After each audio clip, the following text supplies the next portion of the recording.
بسم اللہ الرحمن الرحیم۔ السلام علیکم 7 کلاس، آپ لوگ کیسے ہو؟ امید ہے کہ سب بچے خیریت سے ہوں گے، میں بھی خیریت سے ہوں۔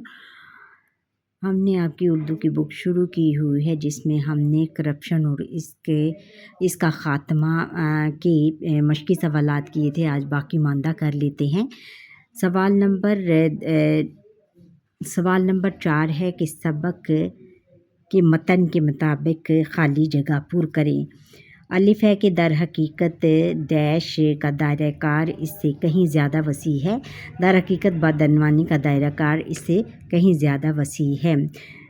اور بے ہے کہ تجارت ڈیش کمانے کا بہترین ذریعہ ہے۔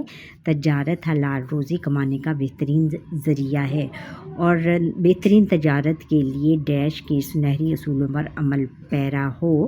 بہترین تجارت کے لیے اسلام کے سنہری اصولوں پر عمل پیرا ہوں۔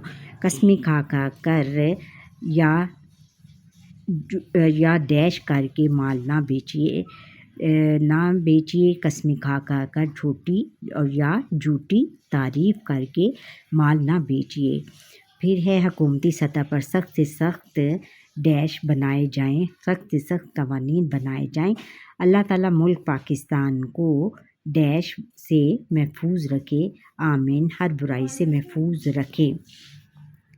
پھر ہے کہ سوال نمبر 5 ہے کہ مندرجہ ذیل الفاظ کو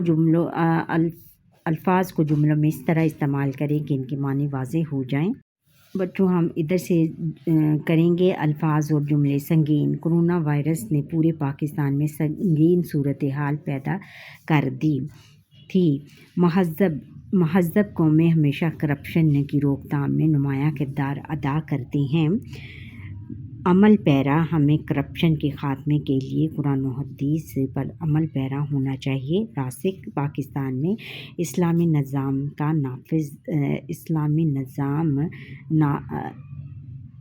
کا نفاذ راسخ ہونا چاہیے۔ داد رسی، بدعنوان لوگوں کی داد رسی بالکل نہیں کرنی چاہیے۔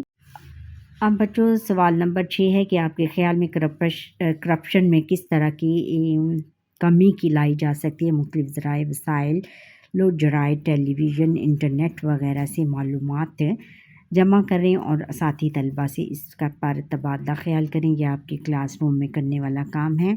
اور سوال نمبر 7 ہے کہ انٹرنیٹ کی مدد سے اسلام کی بنیادی تجارتی اصولوں پر معلومات جمع کر کے انہیں ایک چارٹ پر لکھیں اور کمرہ جماعت میں آویزاں کریں یعنی لگائیں۔ یہ بھی کلاس میں کرنے والا کام ہے آپ کا۔ اور سوال نمبر پھر 8 ہے کہ اگر الفاظ کو اس ترتیب سے لکھا جائے کہ حروف تہجی ترتیب میں پہلے آنے والے حروف سے شروع ہونے والے الفاظ پہلے اور بعد میں آنے والے حروف سے شروع ہونے والے الفاظ بعد میں لکھے جائیں تو الفاظ کی ایسی ترتیب کو تہجی ترتیب یا الف بائے ترتیب کہتے ہیں۔ اردو، انگریزی اور دیگر تمام زبانوں کی لغات میں الفاظ کو اسی ترتیب سے لکھا جاتا ہے۔ اس طرح لفظوں کو تلاش اور ترتیب اور مرتب کرنا آسان ہو جاتا ہے۔ اب آپ بھی اس تصویر کو مد نظر رکھتے ہوئے مندرجہ ذیل الفاظ کو الف بائے ترتیب سے لکھیں۔ جیسے ہے یہ الفاظ انہوں نے دیے ہوئے ہیں: بروقت، ازالہ، فوری، خرابی، پہننے، میل جول اور ترغیب۔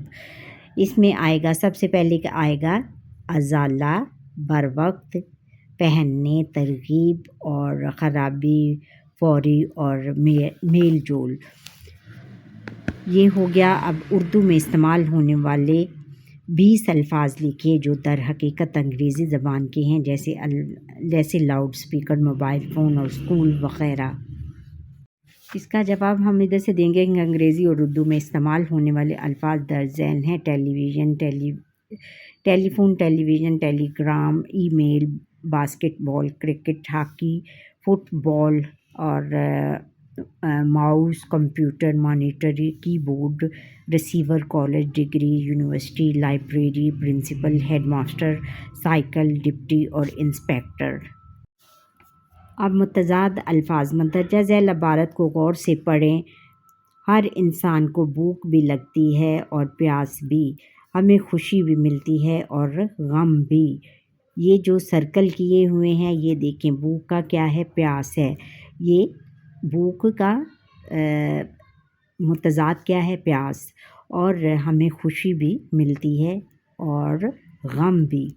خوشی کا کیا ہے؟ غم متضاد ہے. اور درد یہ جو لال روشنی میں لکھے ہوئے روشنائی میں لکھے ہوئے ہیں یا لال انک سے جو لکھے ہوئے ہیں ان کو ہم نے سرکل کرنا ہے. درد بھی ہوتا ہے اور آرام بھی ملتا ہے. درد کا کیا ہے؟ آرام. یہ سب زندگی کا حصہ ہے جو موت تک چلتا ہے. زندگی اور موت یہ بھی متضاد الفاظ ہیں. پھر پریشان نہیں ہونا چاہیے بلکہ اطمینان سے محنت کرتے ہوئے آگے بڑھتے رہنا چاہیے کیونکہ گھبرانا اور کام چوری مسائل کا حل نہیں، البتہ ایسا کرنے سے زندگی کی دوڑ میں پیچھے رہ جاتے ہیں. اچھا، مندرجہ بالا عبارت میں سرخ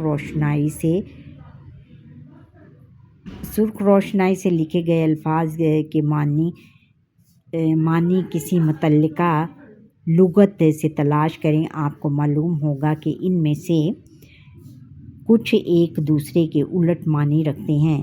علم بیان کی روح سے ایسے الفاظ متضاد الفاظ کہلاتے ہیں. اس تصور کو ذہن میں رکھتے ہوئے آپ بھی مندرجہ ذیل عبارت میں سے متضاد الفاظ تلاش کریں اور نیچے دیے گئے مکالموں میں لکھیں. جیسے یہ ہے کہ کالموں میں لکھیں جو مرد یا عورت علم حاصل کرتا ہے عزت پاتا ہے. مرد کا کیا ہے؟ متضاد عورت. اور پھر ہے عزت پاتا ہے. جو اس میں ناکام رہتا ہے اس کے حصے میں ذلت آتی ہے. عزت کا کیا ہے؟ ذلت. ذلت کے سوا کچھ نہیں آتا. دنیا میں ترقی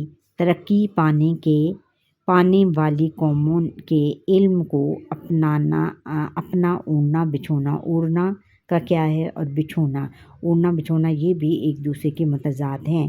بنایا. اس کے برعکس جن قوموں نے علم کو نظر انداز کیا وہ تنزلی کا شکار ہو گئیں. یاد رہے کہ علم روشنی ہے اور جہالت اندھیرا ہے. علم کیا ہے؟ روشنی ہے اور جہالت اندھیرا ہے. یہ اس میں سے جو سرکل کیے ہوئے ہیں یہ آپ نے اپنی نوٹ بک میں نیٹ کر کے لکھنے ہیں اور اپنے اساتذہ محترم کو دکھانے ہیں. اچھا بچہ، یہاں پر ہی ہمارے آج کے لیسن کا وقت ختم ہوتا ہے. آپ مجھے لائک کریں، سبسکرائب کریں، بیل آئیکن پر کلک کریں اور کمنٹ کرنا نہ بھولیے گا میرا پورا لیسن دیکھنے کے بعد. اللہ حافظ.